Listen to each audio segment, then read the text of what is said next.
Welcome to A Wayfinder's Guide to Life, a podcast for entrepreneurs and leaders who've checked all the boxes and still feel something deeper calling. This is a space for stories, soul, and walking the wild path home. I'm Mike Brcic, adventurer, entrepreneur, and founder of Wayfinders. Pack light, walk slow, we're heading into the unknown.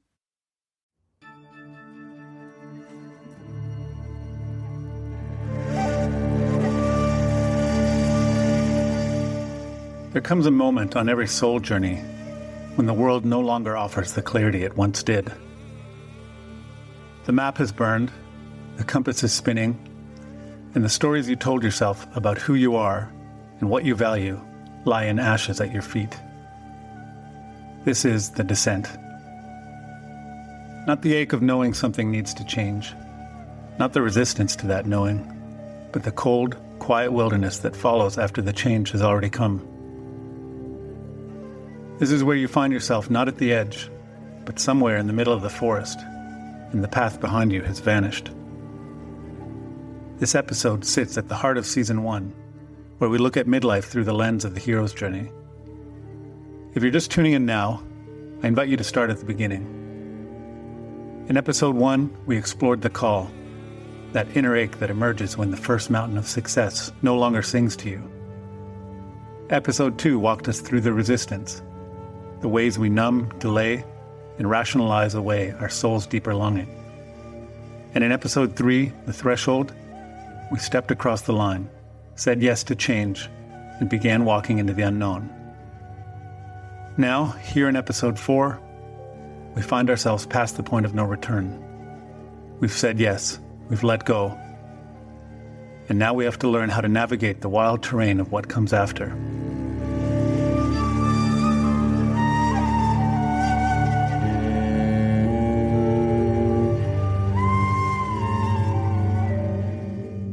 Let me tell you a story. In early November of 2023, after hosting a Wayfinder's adventure in Mongolia, I returned home to an angry, exhausted, and fed-up wife who no longer wanted to be married to me. We had been here before, many times. The D word had become a regular part of our conversations and our battles. This time was different. She was more resolute. And I had become clear, while in Mongolia, that we could no longer continue on the path we had been on. We either needed to separate, or we both needed to commit fully to healing and repair.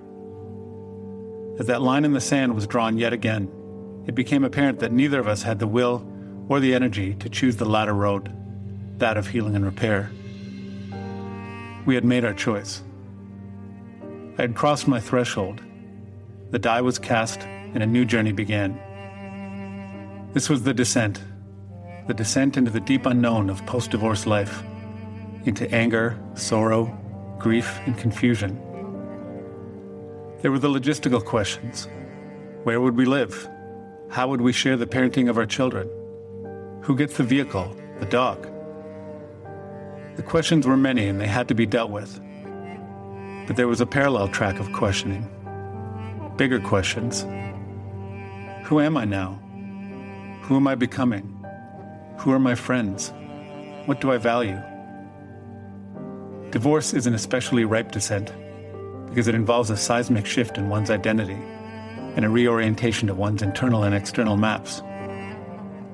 When it involves kids, it also strips you, for days or a week at a time, of one of your primary identities, that of parent. Standing in the rubble, we're left with these big questions. Questions that we feel unprepared to answer because the old answers feel irrelevant.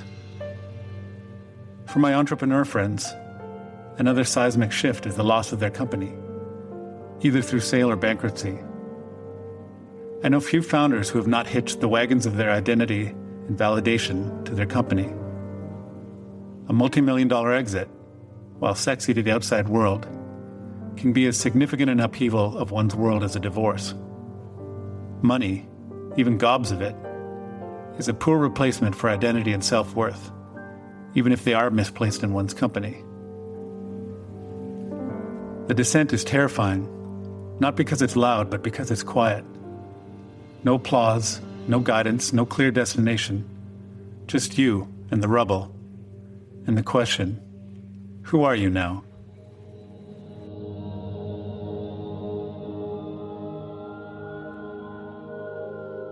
Our culture loves transformation stories. We love the moment of triumph, the phoenix rising, the heroic rebirth.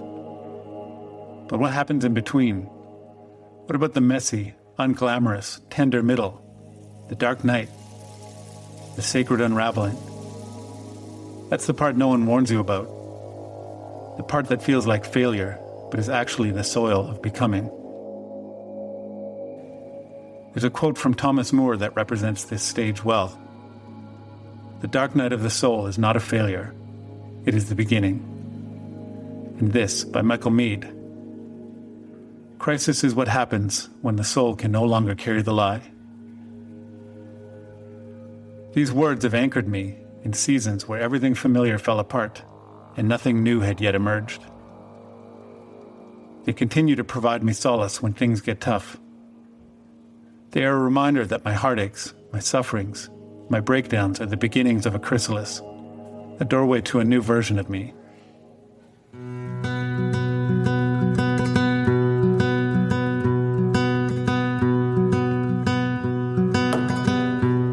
Allow me to tell you one more story. This one takes place on the high flanks of Mount Cotopaxi in Ecuador, the country's second highest mountain. Just shy of 20,000 feet, Cotopaxi is an active volcano and a formidable mountaineering challenge. It was also the culminating objective of a 10-day Wayfinders adventure I hosted in March of 2024. On these journeys, I work with the landscapes as co-facilitators. The physical environments we move through offer metaphors as potent as any curriculum. In this case, Cotopaxi became the mountain each of us must climb in life. The hard conversations we avoid, the decisions we delay, the personal summits we must reach if we want to live in alignment with what is true. In the days leading up to our climb, we prepared for more than the physical ascent. Each participant was also invited to prepare for the inner journey, the questions, doubts, and thresholds that would accompany them upward. Summit day began early. After breakfast in our valley hacienda, we drove partway up the mountain, then hiked an hour to the mountain refugio at 16,000 feet, base camp for our final push. After lunch, a quiet afternoon, and an early dinner, it was lights out by 6 p.m. Most of us lay in our bunks pretending to sleep, restless with anticipation. At 10 p.m., we rose. By 11 p.m., we were climbing. 20 participants, 10 guides. 30 headlamps moving together through the dark, cutting across the glacier in silence. I reached the summit just after sunrise, utterly spent, both physically and emotionally. But the real test wasn't the climb. The descent back to the refugio was, without a doubt, the hardest thing I've ever done. Around 7 a.m., on the way down, just below the summit, I passed our final pair. They were climbing slowly, deliberately, each step a negotiation with gravity and doubt. Reaching the summit before our 8 a.m. turnaround seemed unlikely. I wished them well, though quietly I held my doubts. Catherine Choi was one of those two climbers, roped to her partner and her guide, and I remember the look in her eyes. She had trained for months for this moment. I had heard her voice her doubts many times leading up to Ecuador and throughout the trip. And yet, in that moment, her eyes told a different story. She was all in. She was going to leave it all on that mountain.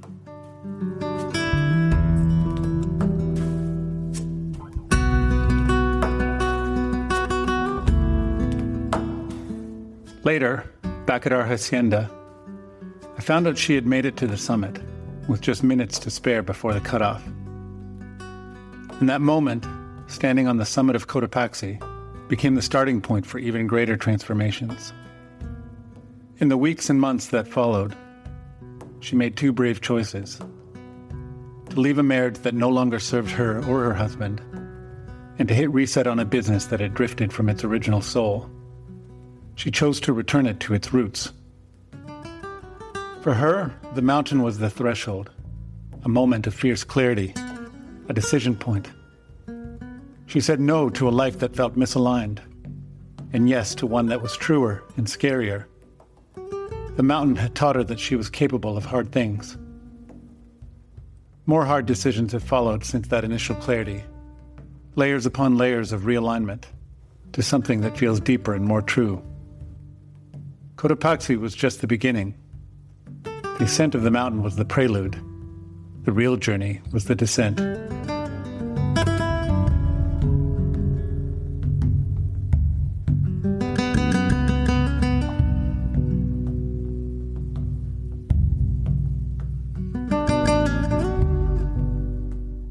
The descent is often terrifying. It is always disorienting. Sometimes, the yes we say to change is not even ours. It is a choice that is thrust upon us. Life's way of saying something must change. And ready or not, we begin. The descent isn't punishment. It's a rite of passage. It's where we learn how to sit in the not knowing, how to stop fixing and start feeling, how to let the old version of us die so something wilder and wiser can be born. It's a time when things fall away. Relationships, jobs, identities. When we say yes to change and no to our old, carefully constructed identities, our friends and family often don't understand. They may look at you and not recognize the person you're becoming. And you might not either. That's okay. You will likely feel a pull back to the older version of you. It's a familiar and comfortable outfit, after all. We want to go back to certainty, even if in that certainty we were slowly dying. But in that disorientation is an opportunity, an invitation to discover who you are beneath all the identities that have been bestowed and bequeathed upon you, to forge new identities that feel more alive, less duty-laden, more true.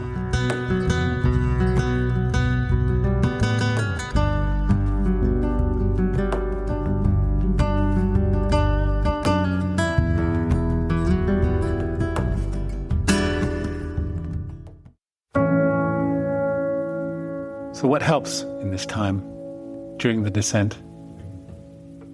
For me, it was this: a daily journaling practice, free-flow writing that gave my subconscious a voice, a signal that my soul was finally worthy of being heard. Overcoming my deeply ingrained habit to go it alone and suffer in silence, I began asking for help. After a lifetime of lone wolfing it through life, turning to others and being received with open arms felt like a healing balm.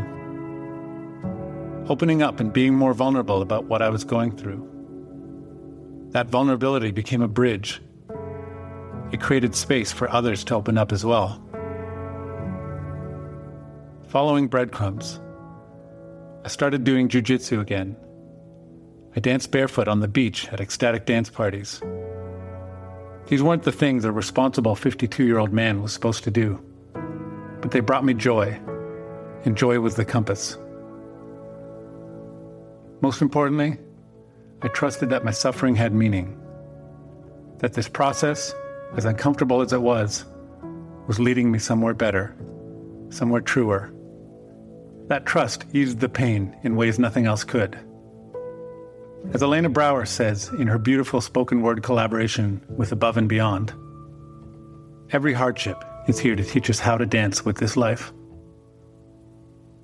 If you are in the descent right now, know this: you are not broken, you are breaking open. You don't need to rush through this part. You don't need to explain it, package it, or make it palatable.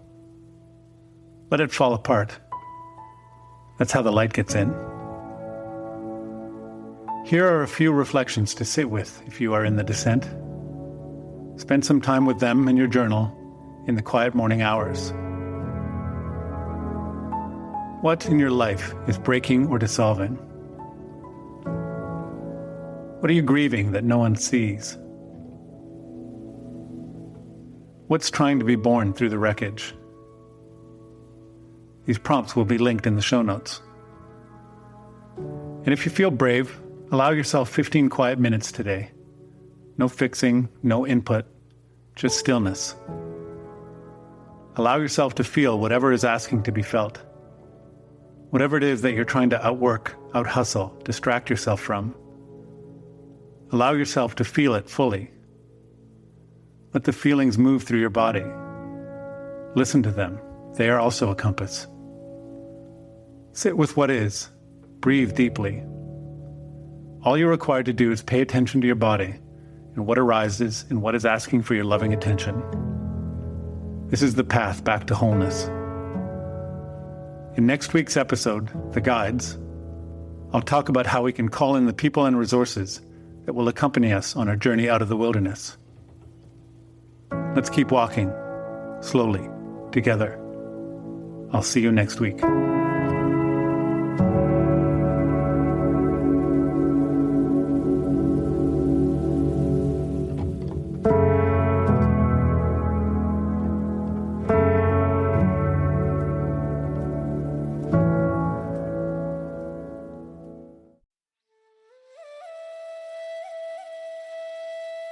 Thanks for walking a while with me today.